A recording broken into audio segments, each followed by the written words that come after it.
Story about Julian Assange is in the news video. Here's, by the way, so Julian Assange, they're not going to extradite him. We've covered that part of the story for health reasons. The judge accepted all the bogus legal arguments, but said because of he would probably die, they're not going to extradite him. But now we're waiting to see if he's going to get bail. Turns out they're going to deny him that. And there are people out there protesting. And here's WikiLeaks tweeted out a 90-year-old Assange campaigner, Eric Levy, was arrested in a political protest to free Assange outside the Westminster Magistrates Court today. You want to see it? Here it is. He's 92 years old! 92! This is disgraceful! Disgraceful! So, hey, at least it didn't happen to that guy in the United States. They would have pepper sprayed him too. So at least in the UK they didn't pepper spray the 92-year-old guy. British judge keeps Assange in prison despite ruling against extradition. So a British judge denied bail for WikiLeaks founder Julian Assange. We almost got Julian Assange free from his crime of publishing stuff powerful people didn't want you to see. We came close, but we didn't get. For a split second there, we almost came off as a rational society, but we're not. So as far as Mr. Assange is concerned, this case has not been won, the judge declared. She said the United States government must be allowed to challenge her decision. They're really looking out for the rights of the United States government. Journalists, not so much. Isn't that funny? Assange has been confined at Belmarsh since he was arrested and expelled from the Ecuador embassy in April 2019. All along, Judge Vanessa Barrister agreed with prosecutors that he was a flight risk. In her ruling on bail, despite evidence of a recent outbreak of COVID at Belmarsh, the judge maintained that the facility was properly caring for prisoners. Just wash your hands. It'll be fine. Just wash your hands. Mr. Assange's past conduct shows the length he is prepared to go to avoid extradition proceedings. If I released him today, he would not return to face these extradition proceedings. This is what the judge said. Assange has not seen his family in person since March 2020, when Belmarsh has suspended social visits. So, and here we go. Here's a statement. This is a huge disappointment. Julian should not be in Belmarsh prison in the first place. I urge the Department of Justice to drop the charges and the President of the United States to pardon Julian. Thank you. So the UK is going to place an Al-Qaeda figurehead on house arrest, but not Julian Assange. Terrorists are afforded more rights than Julian Assange has been granted in this witch hunt. UK authorities once spent £500 a week to keep Abu Zatada, Al-Qaeda figurehead, under surveillance when he was granted bail. But now they claim they can't do the same thing for Julian Assange. I guess as far as the United States government is concerned, the pen is truly mightier than the sword, isn't it? They're more scared of a critical mass of thinking people than they are of terrorism. That's the Western governments. There are no charges pending against Julian Assange in the UK. A UK judge denied the U.S. request to extradite him, the only place where charges are pending. Despite this, the judge has just ruled he must remain imprisoned in a COVID-ridden high-security prison while the United States appeals. This shows how authoritarian the British judiciary really is. The only thing the United States cares about is keeping Assange in a cage, silenced and disappeared. This gives them the best of all worlds. He stays in prison with no need to prove he's guilty of anything. That is despotic. Imagine if the world worked together to solve our problems, like climate change, like they work together to prosecute journalists. Could you imagine that? That kind of cooperation? So just to quote an old phrase, first they came for the journalists, and unfortunately, we're not going to find out what happens next because they imprisoned all the journalists. So let me bring in our guest as a journalist, has written for The Nation and Salon. He is the managing editor of shadowproof.com. He's one of the few journalists who's covered the Chelsea Manning trial and one of the few American journalists covering the Julian Assange extradition trial. Please to welcome to the show Kevin Costola. Kevin, thank you very much for being on. Did I pronounce your last name correctly? Yeah, you did. It's good to be talking with you. All right, it's good to be talking with you. Now, before we talk about the Assange extradition trial, can you give me your initial response to what's happening on Capitol Hill today?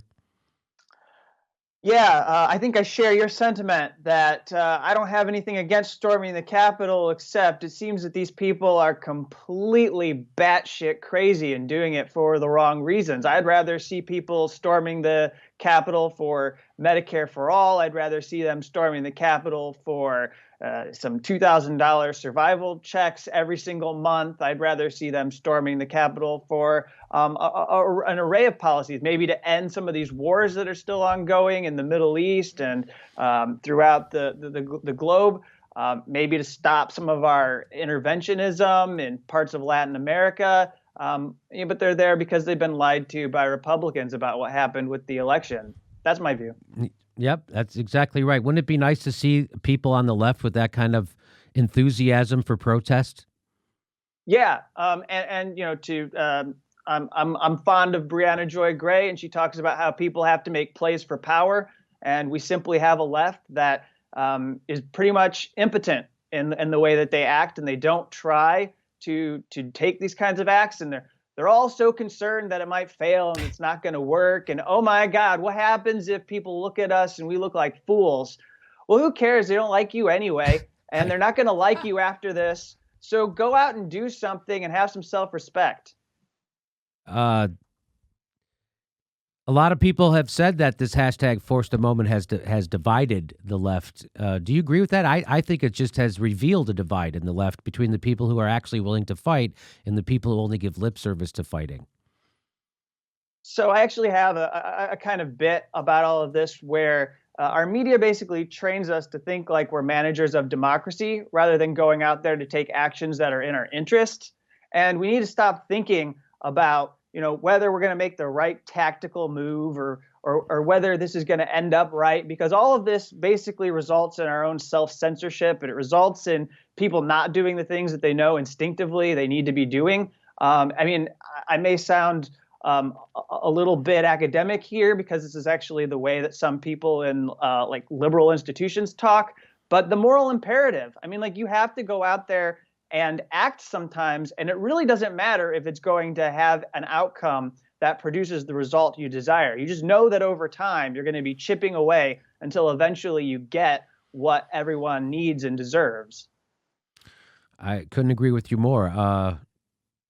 It was very disheartening to see organizations who their focus of their whole organization is to get us Medicare for all, and when a moment came to actually get a floor vote, they were MIA, like the DSA, the nurses. It was nuts. It was crazy. So there were a lot of organizations that did get on board, Healthcare LA, Our Revolution, people like that. Bernie Sanders was completely silent because the establishment told him to be, and so he was. And that was, I mean, that's revealing, you know, that there's no left. Bernie Sanders is the best you got in the Senate, and he's not a fighter. He's not a fighter. Bernie Sanders, not a fighter, which is why he lost to Joe Biden, which, you know, anyway, we can cover that another time. Let me, please give me the latest update about the UK extradition trial of Julian Assange. What is the case being made by the American government against him? Well, the case that's being made, it's important to point out, was accepted fully by Judge Vanessa Baraitser. So no matter the mercy that was shown, no matter the fact that, and by the way, I don't actually think it's mercy, but we can get back to it because I think that there's a lot of ego here on the part of Vanessa Baraitser, the judge. But basically, to answer your question, the case that's being accepted by this British court system is that WikiLeaks is a criminal enterprise that's in the business of hacking secret government documents, that they don't engage in common news gathering practices that every single media organization has adopted, and also that Julian Assange was involved in basically a conspiracy with Chelsea Manning to purloin documents from U.S. Defense Department computers. And they always act like they deny the reality that Chelsea Manning had a security clearance and had access to these computers the whole entire time. I mean, I covered every part of Chelsea Manning's case back in 2012 and 2013. And they act like she needed Julian Assange's assistance in order to go through these computers and find these documents. She knows what she's doing. And they treat her like she's some kind of dupe that was put up to this by WikiLeaks. And what they really want is to, you talk about the Russiagate conspiracy theory. The entire case from the Justice Department against Julian Assange is their own conspiracy theory. Yes. They are conspiracy theorists at the Justice Department. Their conspiracy theory is that Julian Assange put Chelsea Manning up to finding all of these documents that were on this quote unquote most wanted list. It's a fucking wiki page that they put together with activists and human rights attorneys and people around the world who said, hey, you know what? In my country, I would like my government to cough up these documents so people could see this and they no longer could keep this secret from me. And they say that that was the roadmap that Chelsea Manning used in order to decide what to release. The only problem is none of the documents on that list were ever given to WikiLeaks at all. So their conspiracy theory, they can't even prove their own conspiracy theory, but yet they continue to insist that that's what it was, that WikiLeaks, that Julian Assange put Chelsea Manning up to this, and she couldn't act on her own. She didn't have any agency. She decided to do this because Julian Assange is some, manipulative hacker who made Chelsea Manning give WikiLeaks these documents. It's so absurd, but basically the judge has gone along with this. This is what the judge believes. So again, we've already been through this once with the Barack Obama Justice Department, and they tried every which way to prosecute Julian Assange, and then they came to the conclusion that they couldn't do it constitutionally. You would have to break the Constitution to prosecute Julian Assange, which the Trump administration is willing to do, and I'll bet you anything the Biden administration is willing to do, because Joe Biden is a bona fide criminal, and the people surrounding him are maniac war criminals. So, warmongers, put it that way. So, why do you think there's no coverage of the Julian Assange trial here in America?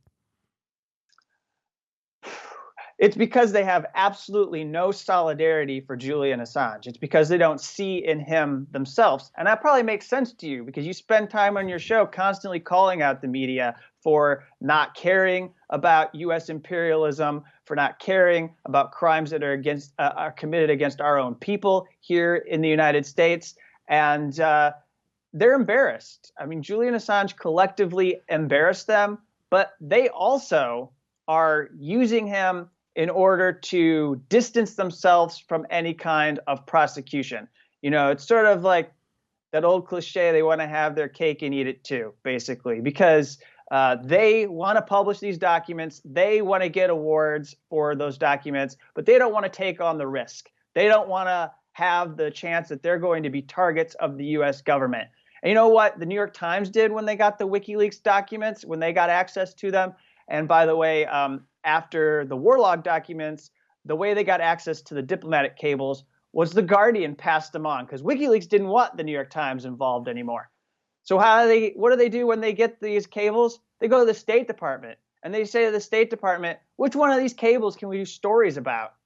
That's exactly what Julian Assange didn't want because it was going to tip them off to the kinds of things that were coming along. And that's not how you expose war crimes and corruption and make an impact, because if they're able to prepare for it, then of course there's not going to be any kind of push for reform or justice because they've already prepared for what you have coming for them. So, I think the thing is that they see themselves as being unique and unlike they see Julian Assange as being unique. They believe that he's a special kind of case. He's a hacker and he's not a journalist. But let me tell you, Julian Assange just got off on a technicality. He got off on a technicality because the judge says if I send him to a U.S. prison, he's going to have a psychotic or mental breakdown, and he's going to be committed. He's going to be so committed to killing himself that prison is not going to be able to stop him. That's a technicality. And I want to tell you that because they didn't speak up more and because they didn't do more to condemn the dangerousness of this case, they are now left with Julian Assange getting off on a technicality, but there's a precedent in a UK court that says that in the future, the United States government can do this again. They can bring an Espionage Act case against any journalist around the world.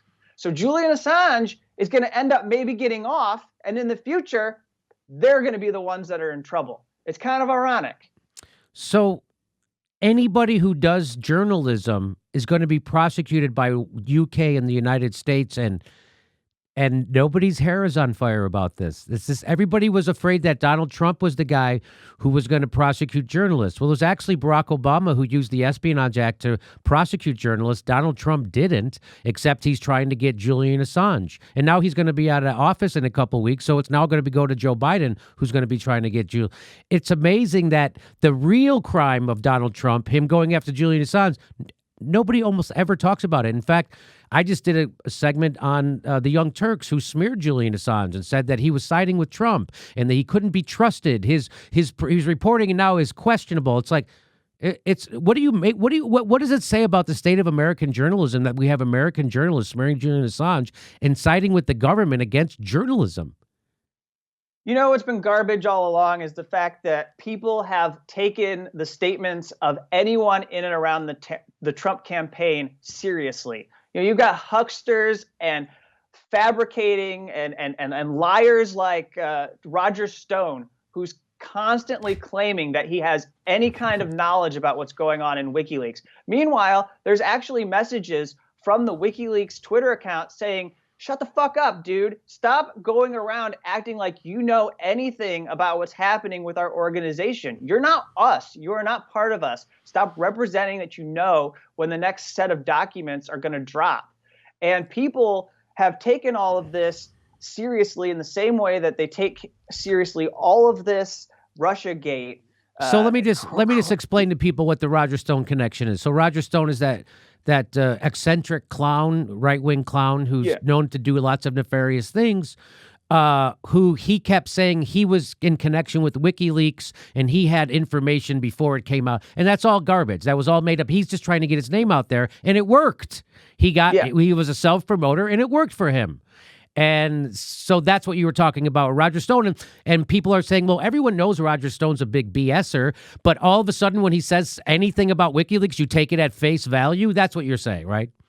Yeah, and I'm saying that all of these claims that people on the left make about Julian Assange cozying up to Trump are complete falsehoods. And let me tell you this quickly. So, do you know that Julian Assange rejected a pardon offer from the Trump administration? Yeah. And Dana Rohrabacher came and visited with Julian Assange. And also, you know why he rejected that offer? He had a chance to get freedom. And he said, on principle, he basically told Donald Trump to go fuck himself because he was not going to violate the principles of WikiLeaks. The reason why he wasn't going to do that is because if he revealed any information about his sources, so the arrangement, just so people are clear, Donald Trump said, if you can tell me where these documents came from, where the Clinton campaign emails came from, if you can help clear up some of this Russiagate allegations for me, I'll give you a pardon. That was the offer that we're told was on the table. And he said, no, I won't do that. I mean, I could. I know this person. I know this person wasn't from a Russian government. I know this person isn't Russian intelligence.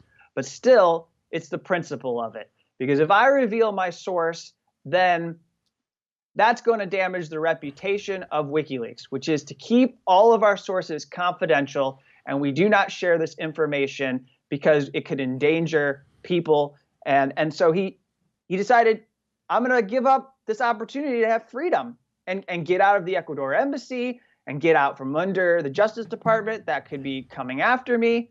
And so how is he an ally of Trump? If he's not going to help Donald Trump in a time when the liberal Democrats were more laser focused on Trump and more hysterical than ever, how could he be an ally of Trump? I'm with you. It's not, the Russiagate thing was just disgusting. It was an evidence-free conspiracy theory.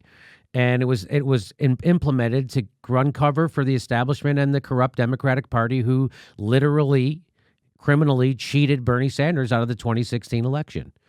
I brought, you know how Donna Brazile revealed in her book that she found the contract between the Hillary Clinton campaign and the DNC, which was essentially a rule break of the DNC's bylaws, that they had to be neutral. It was like, no, we're going to let Hillary Clinton run the DNC during the primary, which is against their own bylaws, which should be illegal and should be fraud. But so I brought that up on a podcast recently, and the host goes, well, that sounds like a conspiracy theory. So if somebody doesn't know anything, they just say they just say that. That's just how people are. Oh, that sounds like a conspiracy theory. That's what the Trumpers are saying now. Okay, one's real and one isn't. One has facts behind it, and one that's just people's flex. It's so annoying. So anyway, great job covering Julian Assange. What do you see? I mean, they've been doing this to him for 10 years now. To me, it looks like the only reason they're doing this is to make sure nobody else tries to do what Julian Assange is doing, which is report on the powerful, right? That's why they're doing this? Yeah. So let me I'll give you this as a parting thought as you're wrapping up talking with me. The reason why Julian Assange is not free today, I think the reason why it looks completely illogical is because the judge was looking at this and she had somebody who was higher up than her. She knew that there were institutional interests that were saying, if you set him free, this is going to be bad for the United States. Because what would Julian Assange have done today?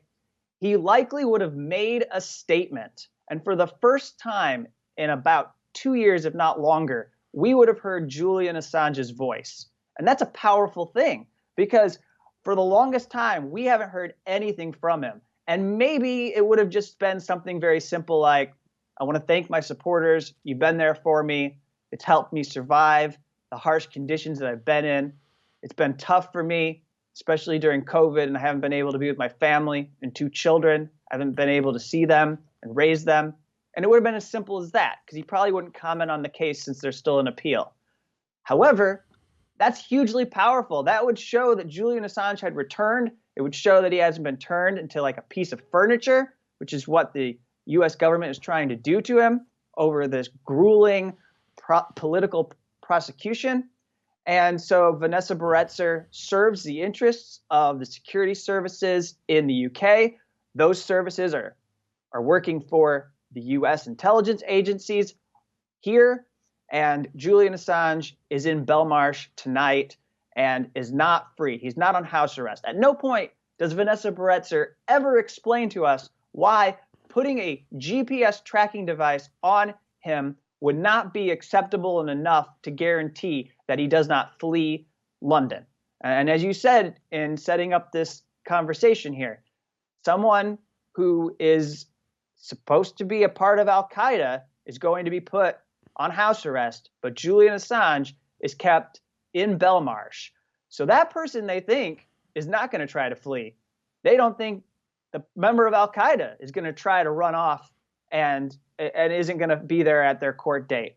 But Julian Assange, somehow, because they think he's like some super villain hacker, is going to find a way to get this GPS device off of his ankle, and he's not going to be there. Even though, and the last thing I'll say here, even though we all saw the ridiculous images of the embassy where we've had police lined up all around and like in the stairwells, people peering in. You got a private security firm from Spain that's hired by the CIA or FBI, or at least U.S. intelligence agencies generally, working to collect any kind of conversations. They know everybody who's going in and out of the embassy, meeting with Julian Assange. So even though that happened, even though I know that wherever this address is that Julian Assange is, they would probably have cars up and down there with security services in the UK, people from the FBI would be there, there'd be Metropolitan Police. Even though all these people are going to be there watching every movement of anyone going in and out of that, somehow we're still supposed to sit back and believe that Vanessa Barretzer got this right and that Julian Assange was going to outsmart everyone and somehow get to an embassy, somehow get to, like the prosecutors were saying, he's going to go to the Mexico embassy because the president had offered asylum to Julian Assange on Monday. It defies all kind of reasoning. And I think what it comes down to is it's just the ego of Vanessa Baretzer. And, she doesn't want to be responsible for Julian Assange going to the United States to kill himself. But she's fine with keeping him in prison. She's punting this case. What she wants is the High Court of Justice, which is now going to hear the appeal. And this is what I'm going to be following over the next coming months. The appeal is going to be heard by a panel of 3 justices on the High Court of Justice in the UK. And she wants them to decide. And if they decide that she got it wrong, she really doesn't care. Because in the end, she's not going to be responsible for killing Julian Assange if he goes to the United States and ends up trying to commit suicide or mutilate himself in one of the hellholes that he's likely to end up in here in the United States. And so in the end, it's all about Vanessa Baretzer refusing to take responsibility for her own decisions. We know this. Everything we talk about in our politics today is about people not willing to take responsibility. There's a lack of accountability. There's no justice. People at the top get to do whatever the hell they want. People at the bottom get the worst kinds of justice. And so that's why Julian Assange is in prison tonight. And you think that appeal will take like 2 months or 3 months? It depends on when it starts. I don't know when it's going to begin, but it should be fairly quick as far as the hearing goes. It's on a very narrow set of issues, which is the fact that our U.S. prison system is cruel and inhumane. And it's going to be I actually think it's going to be difficult because if you think about it, they have a really tall mountain to climb. They have to go before these 3 justices and prove to them that our mass incarceration system isn't cruel and inhumane. We allow solitary confinement. They don't in the UK. They believe solitary confinement is torture. That's one thing I can say about that. And so those people at the Justice Department are going to be complete fools, and they're going to have to stand up there and talk to these justices like we don't cruelly abuse people systematically on a daily basis in our prisons. And I think they're probably going to fail. But that doesn't necessarily mean that Julian Assange is going to be able to leave Belmarsh after that. The U.S. government could appeal to a higher court. So this just keeps grinding on and on and on. And this man who has gone through psychological torture continues to deteriorate in a high security prison. Kevin Costalla, everybody check out his work covering the Julian Assange trial and the saga at shadowproof.com, shadowproof.com. You're doing great work. Thank you very much for coming on, and we'd love to have you back.